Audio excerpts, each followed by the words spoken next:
Passamos, neste momento, a coordenação dos trabalhos para a secretária adjunta da Educação, Maria Eulália Nascimento, lembrando a todos que amanhã as atividades retornam às 8h30. Todos no Salão de Atos da URGS para o painel O Educador na Construção do Conhecimento e as Juventudes no Século XXI. Desejamos a todos uma boa noite de trabalho. Boa noite. O secretário José Clóvis tem toda a razão. Este ambiente, e assim também fora daqui, estava acompanhando ali fora, que tem um telão, e nos outros lugares que estão acompanhando, mostram o valor, o vigor e a energia da educação pública do Rio Grande do Sul, que é construída por todos nós durante os 30 anos do nosso exercício profissional, nos diversos locais aonde nós atuamos durante a nossa vida profissional.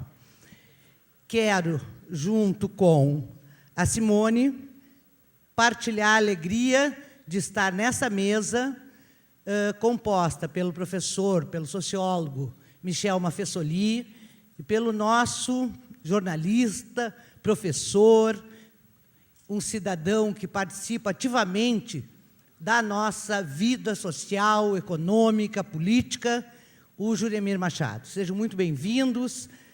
É um prazer estar com vocês aqui. Tu estás com o currículo deles aí? Não? Mas eu vou te passar, porque aí nós vamos fazer uma dobradinha e eu vou te pedir, então, a gentileza de fazer a apresentação do currículo dos nossos 2 palestrantes dessa noite.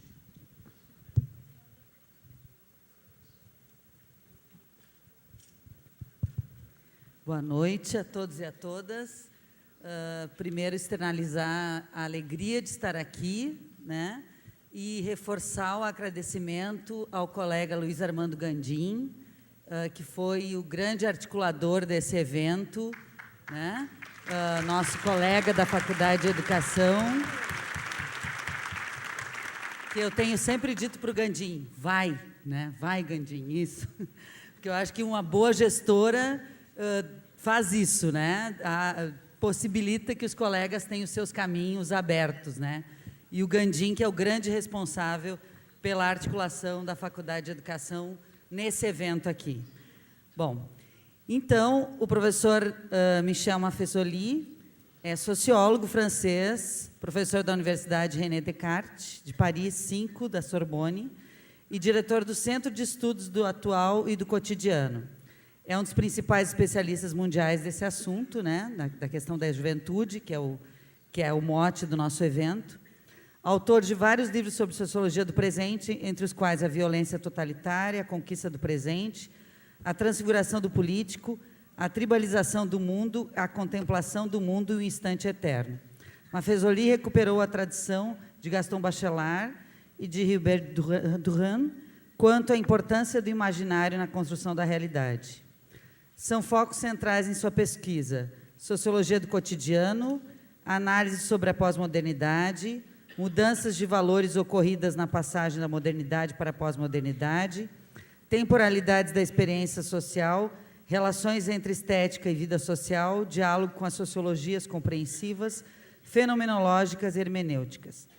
Conhecer, compreender e interpretar os imaginários culturais das juventudes é condição necessária à interatuação dos educadores com os educandos para constituírem diálogos significativos nos processos de ensino e aprendizagem, que tem nos jovens o protagonismo da construção do conhecimento e produção dos saberes. Michel Maffesoli enfrenta todas essas questões delicadas, apresentando semelhanças e diferenças entre imaginário e cultura, imaginário e ideologia, imaginário e apropriação individual, que, estudadas pelos professores, colaborarão no estabelecimento de interconexões culturais intersubjetivas entre educadores e educandos. Leio também do professor Juremir. Antes dele falar, né? Tá bem. Então, nós vamos passar, em seguida, ao professor Michel. Quero dizer da alegria de estar aqui do seu lado. Estou nervosa, professor. Quando eu fiz meu mestrado, eu não lhe conhecia, ele dava umas mancadas e falava Maffesoli. e a minha professora me olhava com os olhos arregalados, a minha orientadora. Quero dizer que contei a ele, neste final de semana, me apropriar do último livro, que eu saiba, O Tempo Retorna, e é um desafio acompanhar esse raciocínio complexo e desafiador que ele vai nos apresentar. E antes de passar a palavra ao professor, dando as boas-vindas calorosas e sinceras do povo gaúcho, também agradecer o trabalho incansável do professor Alejandro Helves, responsável pela organização dessa primeira mesa nessa noite. Professor, a palavra está com o senhor.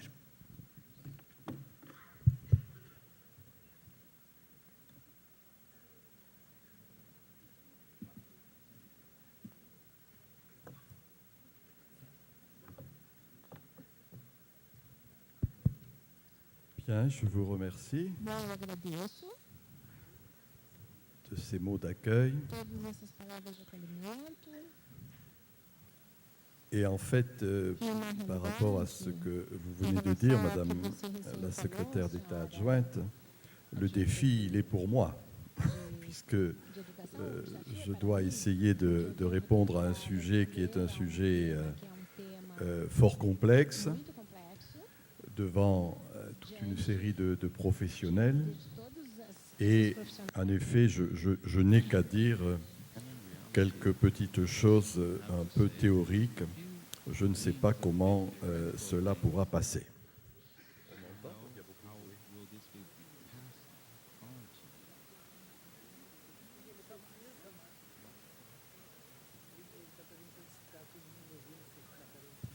Acho que vamos pedir para ele falar um pouquinho mais alto, é isso? É, um pouquinho mais alto, professor.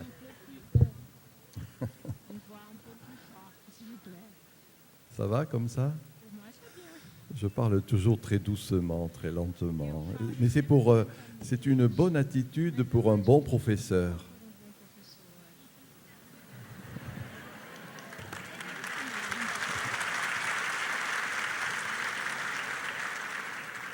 Mais en principe, ça force le silence. Donc ça voudrait dire que vous taisiez maintenant. Sinon, je ne sais pas si je vais pouvoir parler. Écoutez, bon, alors, je ne vais pas... On a dit beaucoup de remerciements depuis tout à l'heure. Donc, en tout cas, merci à toutes les autorités qui sont ici, à la table, et parmi vous, Monsieur le secrétaire d'État. Je reviendrai plus tard sur l'importance des mots, la sémantique. Mais depuis tout à l'heure, je pensais que, dans le fond, on est dans une époque de profonds changements. Tout à l'heure, le secrétaire d'État rappelait les dangers importants aussi ces moments de mutation. A Europa é um exemplo, mas eu acho que o Brasil não vai ficar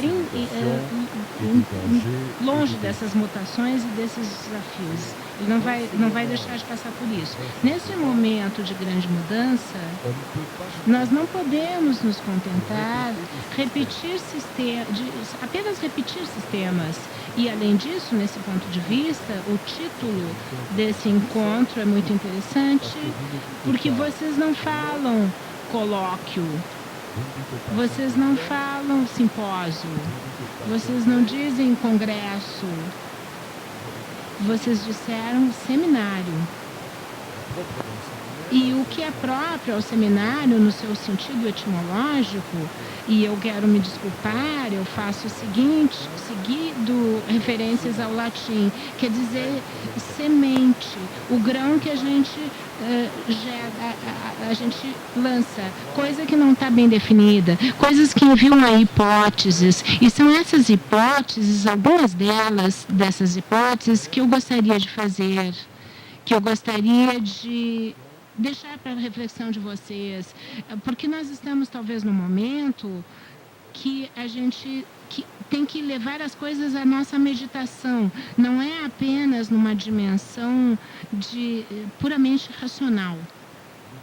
O título, o conhecimento e as juventudes. O plural desse ponto de vista é muito interessante. Ao mesmo tempo, eu acho que existe, semanticamente, porque nós estamos falando disso, uma reversibilidade. Cada vez que a gente olha da longa duração das histórias humanas, em 2 milhões de anos, cada vez que existe uma mutação importante, vemos como justamente é a juventude que é a que carrega essa mutação. É ela que vai, de alguma forma, dizer aos maiores, de uma forma até paradoxal, o que se difundiu valentemente essa ideia de seminário que ele joga as sementes. A minha tese, eu vou dizer em seguida, eu sempre digo, é uma hipótese. Talvez mesmo, eu direi lá mais para o final, que a palavra educação, eu vou pedir até desculpa, talvez essa palavra não seja mais pertinente, a gente tem que encontrar outra palavra para, talvez seja dizer socialização, é o problema eterno de toda a espécie animal e do nosso em especial. A minha tese seria de dizer que nós passamos de um modelo vertical a um modelo horizontal. E aquilo que nós geramos foi a verticalidade do saber e será necessário aprender, e aí está o grande desafio, a gerenciar a horizontalidade dos conhecimentos. Essa é a minha proposta. Vamos falar de uma coisa utópica. A partir de um lugar, a modernidade é vertical. Nessas instituições, e evidentemente, igualmente, nessas instituições educativas. Como podemos ver isto? Eu acho que quando existem mutações de fundo, é necessário justamente reparar o que não é oficial. E ver o que é secreto de alguma forma. Eu me propus numa época de falar de uma centralidade subterrânea. A vida oficiosa que acontece de várias instituições. Quando a gente vê os grandes espíritos em todos os campos, eu lia, antes de vir para cá, uma página de Bossuet, o discurso sobre a história universal, onde ele dizia que a verdadeira ciência da história é de notar em cada tempo as disposições secretas que prepararam as grandes mudanças. E a gente vai falar, e olha, eu estou dizendo Bossuet, a gente vai encontrar filósofos, poetas, Baudelaire, por exemplo, se eu retomo a minha cultura francesa, ele também fala qualquer coisa desse tipo, mostrando como, ao lado do rei oficial, existe um rei clandestino. E aí está o segredo. E eu acho que nós estamos num momento onde, justamente, estamos elaborando secretamente uma outra maneira de estar juntos. É claro, com o desacordo que vai existir entre o oficial, que nós somos representantes do oficial aqui, e o oficioso, que é, de certa forma, a força societária, a força de base. E todos os problemas nesse momento de mutação vai ser como vamos, de alguma forma, ajustar aquilo que está vivo, que está acontecendo, que está se instituindo aquilo que está já instituído, aquilo que já está estabelecido, as nossas diversas instituições e as nossas instituições de ensino, as educativas. Se nós sabemos fazer isso, se a gente repara o que é segredo neste momento, a gente pode entender qual é o espírito principal que anima uma época. Vamos ficar perto das palavras. Anima significa aquilo que dá uma alma à época. E é verdade que a gente vê em muitas instituições são mortíferas até, porque muitas têm uma vida subterrânea. É a minha hipótese de base. A outra coisa, antes de começar, é que não é fácil de admitir isso, de escutar isso. O fim do mundo não é o fim do mundo. E que a gente vê, ainda uma vez, como existe na cultura da decadência e sempre a decadência com o Renascimento. Isso eu vou dizer sempre, desde o Anaximandro de Mileto, o que podia ser também os pensadores do século XIX, eles sempre veem que há grandes momentos de mudança, ainda chegando bem perto do sentido das palavras. Palavras simples, eu quero que vocês prestem atenção. Época. Em grego, quer dizer um parênteses. Um parênteses que se abre e outro que se fecha. É necessário admitir, mesmo que seja difícil de dizer, que o parênteses moderno ele está perto de terminar. E um outro parênteses deve estar se abrindo. Então, é importante ter no espírito, ao mesmo tempo, aquilo que cessa e aquilo que vai nascer em função disto. Duas palavras que vocês conhecem, mas eu sou obrigado a relembrá-los, porque é o motivo do seu encontro. Essa palavra do Michel Foucault, que sempre me fez pensar e devagar, que é a palavra episteme. Em grego, existem duas palavras para dizer conhecimento. Existe a teoria, que é o conhecimento puro, e Foucault mostra que existe o episteme, que é um conhecimento que se aplica, que se organiza, que tem efeitos. E ele mostra, do seu ponto de vista, que quando existe um desacordo entre a teoria e a episteme, entre o conhecimento puro e o conhecimento aplicado, existe uma crise. Nós estamos vivendo essa crise atualmente. E no local acadêmico, na universidade, nos locais de ensino, continuam a estar numa concepção teórica do mundo, e eles não notam que um outro episteme está nascendo. Temos com medo e com tremores, cada vez que existem momentos desse tipo de mutação. Por isso eu chamo de episteme, ou de episteme. É uma palavra bem conhecida de um historiador americano, Thomas Kuhn, quando ele fala de paradigmas. A imagem que ele dá do paradigma é muito interessante. Ele diz que o paradigma é uma matriz.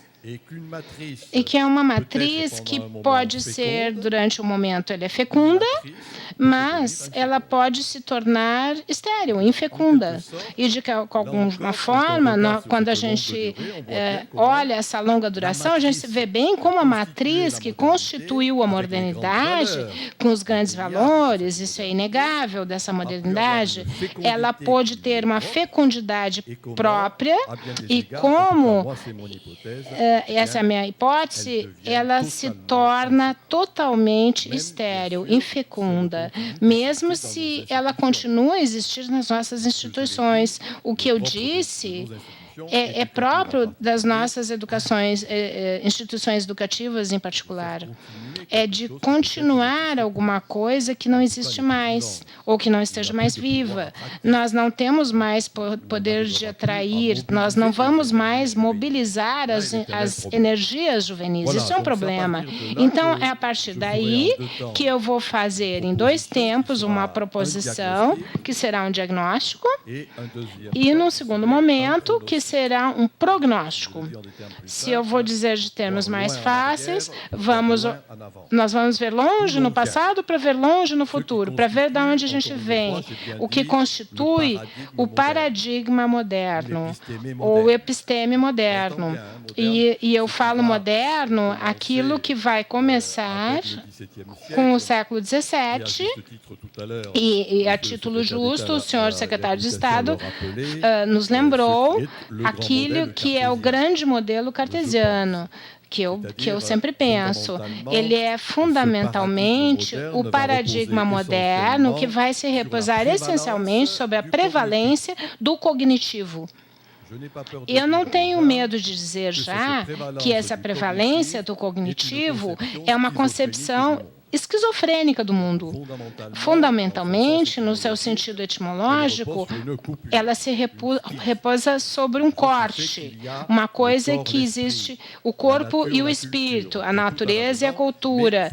Então, mas fundamentalmente, o elemento essencial do diagnóstico que podemos fazer, do paradigma moderno, é o cognitivo. E sejamos claros, é lá que vai se desenvolver o educador, o expert. A gente diz o sábio, aquele que sabe. Pode ser o político, pode ser o jornalista. Eu tenho uma definição que diz aqueles que têm o poder de dizer e aqueles que têm o poder de fazer, mas repousando, de certa forma, nessa primeira concepção, que é uma concepção, digamos, racionalista do mundo. O que quer dizer que ela vai reduzir o mundo a uma dessas dimensões. Eu relembro esta expressão ainda que o secretário de Estado recém falou do positivismo de Augusto Comte. Quando Augusto Comte queria redefinir no fim do século XIX o que era a sociedade e o que era a sociologia, que falava da sociedade, ele falava em latim reduction ad unum, reduzir a um. Na complexidade do mundo, nós só vamos guardar um elemento, que é o racionalismo. Compreendam bem, o racionalismo é uma sistematização de forma filosófica, uma hipóstase de uma capacidade que é a racionalidade. A racionalidade é uma especificidade da nossa espécie animal. O racionalismo vai ser essa sistematização de uma potencialidade e que, desde então, vai afastar ou minorizar ou relativizar todas as outras. Em toda a sua dimensão, o inteiro. Enquanto o humanismo é integral, ele repousa sobre a conjunção de coisas opostas. É por isso que eu quero falar, é a prevalência do cognitivo que vai, de certa forma, evacuar todas as outras particularidades, todos os outros parâmetros que são aqueles da nossa espécie animal. E, de um golpe, aquilo que vai estar privilegiado é o conceito. O conceito, essa espécie de atitude que eu chamei de esquizofrênica, essa atitude paranoica, que considera que a partir do conceito, a partir da palavra, eu posso criar o mundo.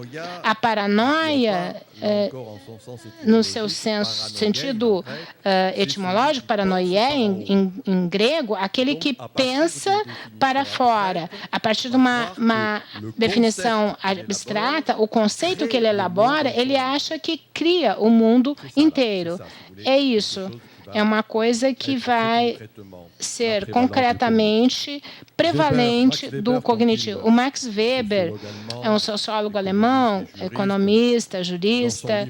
No seu livro famoso A Ética Protestante e o Espírito do Capitalismo, quando ele quer definir a característica desta modernidade de uma maneira antecipatória e quase profética, ele diz racionalização generalizada da existência. Tudo está submetido à razão, tudo deve dar sua razão. De certa forma, é como o Delors falava, todos os outros aspectos, todos os parâmetros que nos caracterizam são evacuados. Vocês veem o primeiro diagnóstico da modernidade, que, sejamos claros, ainda existe nas nossas instituições. A segunda característica, como é que eu vou dizer isso? É uma coisa mais... Eu uso uma palavra desse sociólogo alemão, o Simmel, que reflete sobre a história da arte. E ele mostra que quando a gente olha a produção arquitetural, escultural, pictural, sempre tem grandes momentos clássicos e grandes momentos barrocos. E para caracterizar o clássico, que seria, dizendo bravamente, a modernidade, isso chega a um estilo óptico. Um estilo óptico, o que quer dizer, pelo qual a época se cria. O que caracteriza a época? Esse estilo óptico, precisamente, quer dizer uma tomada em perspectiva e um afastamento do outro. Isso vai ser a segunda característica. É o famoso contrato social. O político, a teoria, todas as coisas vão se repousar sob uma concepção do mais tarde, do longínquo. E talvez o isolamento real que vai predominar na modernidade e nessas grandes megalópolis reposam sobre essa ideia, colocar a distância. Tenham essa ideia em mente, a óptica. E estruturalmente, nós vamos pensar no interior de si mesmo e depois, eventualmente, estabelecer uma relação contractual com outros indivíduos. A terceira característica é uma das minhas ideias que eu estou sempre muito obsedado, é que a modernidade repousa sobre o individualismo. O que vai nascer atualmente não será mais o individualismo, mas o individualismo, ele é uma criação moderna. Descartes, eu penso, logo existo, a reforma protestante, que tudo tem uma relação com o seu Deus, com o livre exame. Rousseau, o indivíduo que eu eduquei, o livro da educação, que é o Emílio, se a educação foi bem feita, o indivíduo é um indivíduo autônomo. Em grego, autônomos quer dizer eu sou a minha própria lei. E nesse momento onde eu sou autônomo, eu posso contratar o contrato social com outros indivíduos autônomos. É isso a invenção do indivíduo. Esse que vai ser o individualismo epistemológico que caracterizou a modernidade. Aí eu estou falando do diagnóstico ainda. Na minha opinião, não vai continuar, mas que continua a ser fundamentalmente o elemento de base do nosso sistema educativo. Educare. É necessário dar à pequena criança que é um bárbaro e tem que arrojá-lo para a civilização, e com essas grandes ideias, ele tem que ser autônomo para poder fazer contratos com outros indivíduos autônomos. A quarta e última característica, como é que se faz? Qual é o método? O método, ainda o que eu digo, o que eu falo é muito simples, é um termo muito simples. A gente faz essas coisas sem prestar atenção. É a dialética. A tese, a antítese e a síntese. O que quer dizer que, estruturalmente, convém ir além do pecado, a disfunção, o mal, etc. Esse processo de ir além é um grande conceito de Hegel. E a ideia de ir além repousa sobre o fato que pode haver uma perfeição de alguma forma. E eu estou falando ainda do Max Weber. Estamos numa lógica do dever ser. Não o que é, mas aquilo que deveria ser o indivíduo, aquilo que deveria ser o mundo. E essa ideia do lógica do que deveria ser é correlativa ao processo educativo. Ela postula que existe um vazio que devemos preencher.